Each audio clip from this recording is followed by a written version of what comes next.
Hello, my name is Olurotimiosha. Today is July the 18th, 2026. Today I'm going to discuss the changes to the F1 non-immigrant visa status. That's the same thing as being an international student. By the way, what I'm discussing is not legal advice. I'm not your lawyer. If you have any immigration issues, you should contact a lawyer. Of course, this is particularly concerning for me because I was once an F1 student. I came into America as an F1 student in the 90s.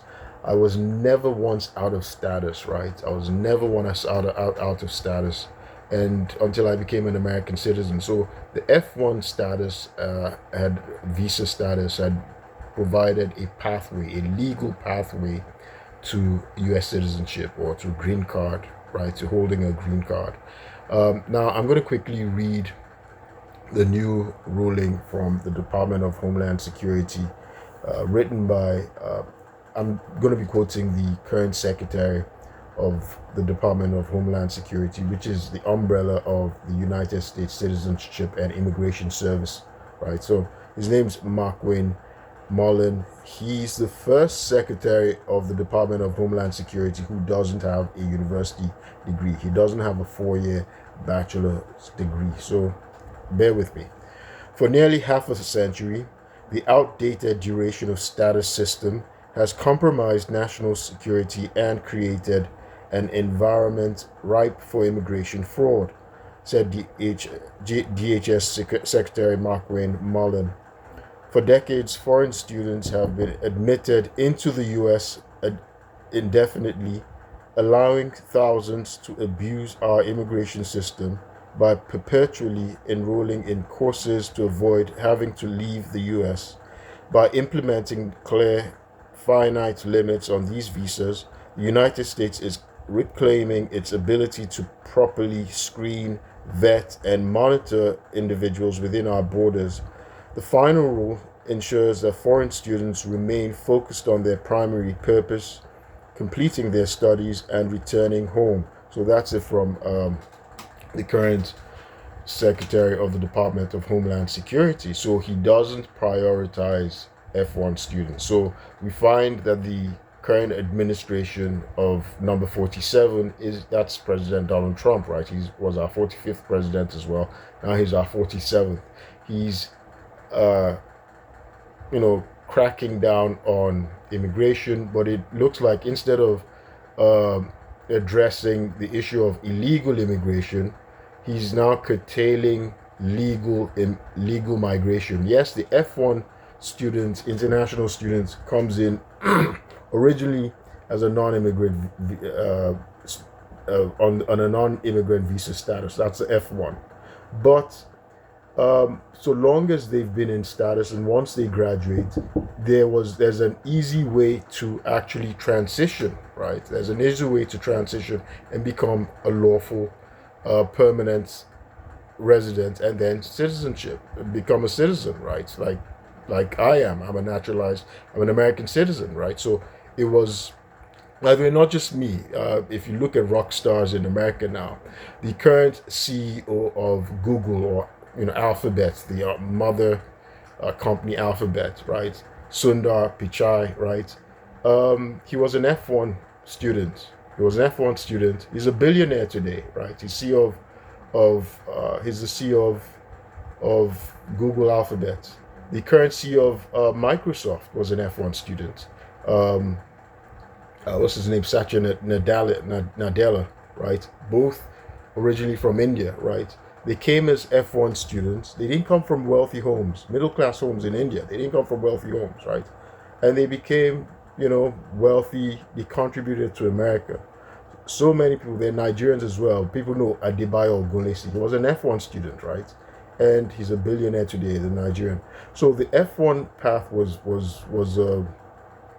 a very reassuring pathway for people who held it. So long as they were in status, they didn't do anything illegal and they maintained their status, right? Um, but of course, there's like this attack now. There's an attack, and it's an element of nativism. It's uninformed xenophobia, because the F1 um, they are a preferred category, right? If you're F1, you're either super intelligent because you're coming to go to school here, right? So a school has taken you. You're either super intelligent. That's what people. That's a misnomer, right? Not necessarily super intelligent, but that's how Nigerians like to interpret it. That wow, they have this fantastic SAT score and they obtain. The reason why I'm saying super intelligent is because as an F1, either your parents, right, sponsor you, they pay for your education. If your parents don't pay for it, or your family, you're sponsored by your family, right, they pay for that education, or you get a scholarship from the school. You get a scholarship, complete funding for the school, because your whole funding, your whole education must be funded, right? Before, when you stand before um, the consular officer, the immigration, or the consular officer at the embassy, when you're trying to obtain your F1 student visa status, right? So you're standing before them, and so you know you have to be able to show that your school is funded, right? Your education is going to be funded, or they've already paid. So if your parents don't pay for it, right? So if either your parents are rich, right? At least in Nigeria, to be able to pay the huge dollar amount, because you're going to be registered as a full-time student.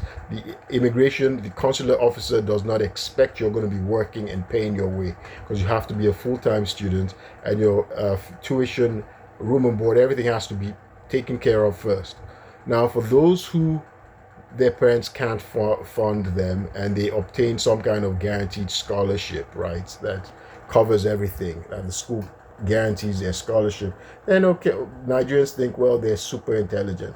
In America, America is very suspicious of highly intelligent people. It's more like they liked your story, right? You have a unique story, something that they don't know of. But anyway, this is not uh, career education or college counseling career guidance that I'm providing. Again, by the way, none of what I'm saying is immigration advice. I'm talking about the changes in the F1 student status.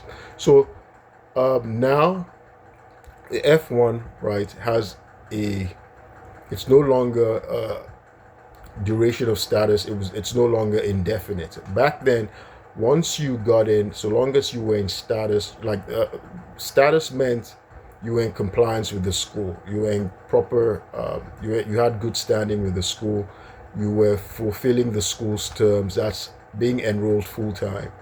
You could study, you could change courses, no big deal, right? You could change your major, no big deal. I'll give you an example. Like in my case, I have three different undergraduate majors, right? Three different, I have what, equivalent of 5 university degrees, right? At least that's apart from the extensive courses I've taken through my companies and the companies that I've worked for, other than the federal government. But undergraduates, I have an undergraduate in accounting, right? I have undergraduate in history. I have an undergraduate in pre-med. I was pre-med at one time. I was a biological science major. I switched from biological science. I was a biomedical engineering major. Then I switched, and then mathematics. I did mathematics. So for Nigerians, right, that is very strange when Nigerians are looking at, my resume, and they're stunned that I have these degrees in diverse fields, right? It's alien to them, right? They can't understand it because the Nigerian system is very rigid, right? So I bet a Nigerian who's naturalized or whatever probably helped them with these arcane, straight out of the arc new immigration rules, right? That are limiting and restricting the F1 student. So the F1 student, again, they're rock stars. They contribute to America. They continue to drive the American economy. People talk about Elon Musk being the first trillionaire. Remember, he was once an F1, right? He was once an F1 student as well, right? He's the first trillionaire in the world. Look at all the stuff he's done. So there was that flexibility. When he came, instead of continuing all the way to his PhD program, he dropped out. He started a school. He started, I think he even changed schools at one time, right? And then he started a PhD at Stanford. He dropped out. I think he got his undergrad at Penn in physics and economics or something, right? he switched majors. You can't switch majors anymore under the new rule. You can no longer switch majors, right? And you're restricted to 4 years. So when he was doing his PhD, he quit the PhD program and went full time into business. And look at what's happened today. He was contributing to the economy, to the world, to knowledge and things like that, right?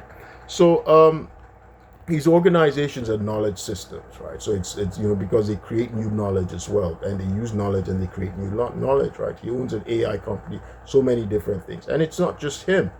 So that has changed. They're now targeting F1 students. There are restrictions. They can't change their major anymore. And they have a 4-year limit. Now, after you graduate, you have the optional practical training, right? OPT. Now, 3 years if you're STEM, right? But now there's a restriction. It's hard to get a job, right? Especially, it's very difficult to get a job when you graduated, especially if you're an international student. Now, if you don't get a job within 30 days, you're out and you'll be out of status, right? It's terrible. It's really, for PhD students, PhDs are also F1, right? PhD programs are not, sometimes they're up in the air, right? It can be, it's not straightforward. It's not linear, right? You could change your program topic, your dissertation topic and whatever. You can't do that under the new rules anymore. You have to get authorization. It's at the discretion of the federal government. You have to ask for an extension of program and all these things, extension of stay. So the rules have changed. They're more rigid now, and they're trying to eliminate the F1 as a pathway to green card and citizenship, which it did serve, right? It's rather unfortunate, and it's going to hurt the United States economy, right? Because the F1 students, they're normally people who are focused on education. They love their education. They want to advance themselves, but America provides an environment for them to utilize their talents, right? And they end up contributing to the United States, right? There's a Nigerian, Tokbe Awotona, who became a billionaire. He's a young man. He's an immigrant as well. He came to America at the age of 15. He's an immigrant. He's a billionaire. He founded Calendly. Everybody uses Calendly, right? But people don't know it's a Nigerian immigrant who created it, right? So things have changed, and unfortunately, the F1 student, international student, is being targeted. I don't think it's worth it. There's a Nigerian guy I like to watch. His moniker is No Time. He's an Igbo guy, so I watch him on. He does these skits giving advice on living in America, right?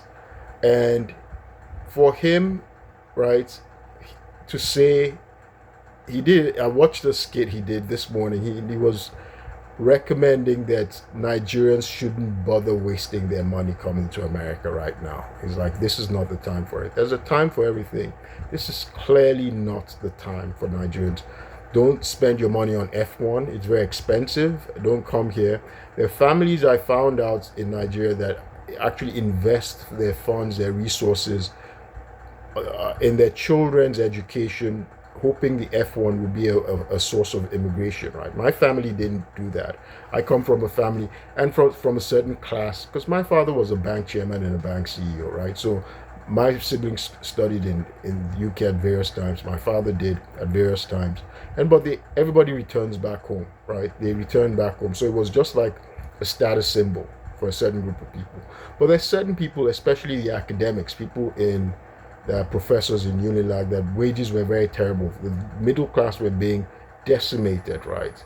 So wages were terrible for them under the military regime. So they were investing all their resources in their child's education to be an F1 student and then to immigrate as a source of immigrate and for their future, right? That has been curtailed under the new administration of President Donald Trump, right? Immigration has changed. F1 has changed. It's unfortunate. So I'm going to stop this video here. I think you should take the advice of No Time. He's that's his moniker, right? He's a skit I watch, and he's saying that, look, it's, hey, F1 international students is no longer what it used to be. They're actually under attack. And I did a video explaining a case, Blanche versus, is it Lao? Even for permanent residents, if you have a green card, right? If you travel out and you had a charge, you've not been convicted, you've been charged, the border officer who lets you in, because green card holders typically are allowed to walk back in, right? It's not a visa, you're a lawful permanent resident, right? You have a 10-year stay, it's a pathway to citizenship and all that. Now they can be paroled into detention, paroled into removal status, right? The border patrol officer makes that decision. He doesn't view you as a legal, lawful permanent resident. He can view you as seeking new entry, like you're just trying to get your visa for the first time. And he doesn't need clear and convincing evidence that you're a criminal or you've committed a crime, right? Because the green card status now is under attack as well. Their powers have been limited. If you've been charged with a crime, you can be put in deportation proceedings. So for those people who with permanent with green cards who like to travel home a lot, if you've been charged, we know law enforcement in America, there are people who file false charges. I've been the victim of that, so I know. Fortunately, I'm an American citizen, because people are attacking immigrants now. There's this rise in spike in xenophobia, right? And so cops will file false charges, hope they can pin something, and go on a fishing expedition and hoping they can find something to pin on you. So if you're a green card holder, you're not even safe if you travel out. So try and stay in, because they can file false charges against you and they put you in deportation proceedings, right? In removal proceedings, and detain you. The ICE detained people who were born here, American citizens born here. They were just walking out of a restaurant, right, the Taco Bell, but they looked at them, profiled them, that they were Spanish looking, right? And, most Americans don't have passports because they don't travel out. They detained this woman for weeks, moved her around, until her family, they got a lawyer. She was born here. They said because she didn't have a passport. You don't have to have a passport. You need a passport if you're traveling out of the country, if you're engaged in international travel. You don't need a passport. You need to hold a passport if you're here in America, right? So her family had to file, because she was born here. She had a birth certificate. She was born here in America. They now had to go and file, go to the Department of State and file for her U.S. passport, right? After she was released, and she has a passport. So they dismissed the case. So they're wrongfully targeting people, minorities, right? And they're targeting people for removal.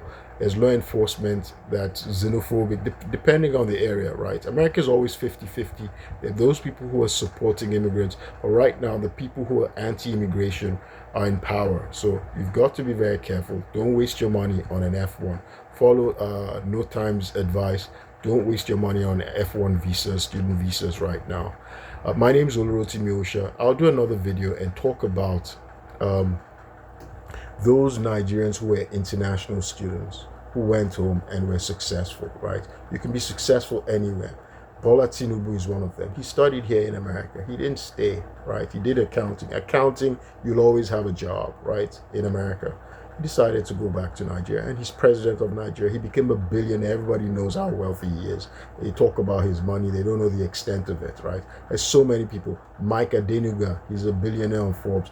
He was here. He studied here in America, did undergraduate, did MBA, but he went back to Nigeria, became wealthy. There are many people who became wealthy and successful back home who think they would not have acquired this level of success that they did had they stayed in America, right? Because you have to contend with racism and xenophobia in America, right? There's a trade-off. My name is Olurotimi Osha. I'll keep you posted. Thank you.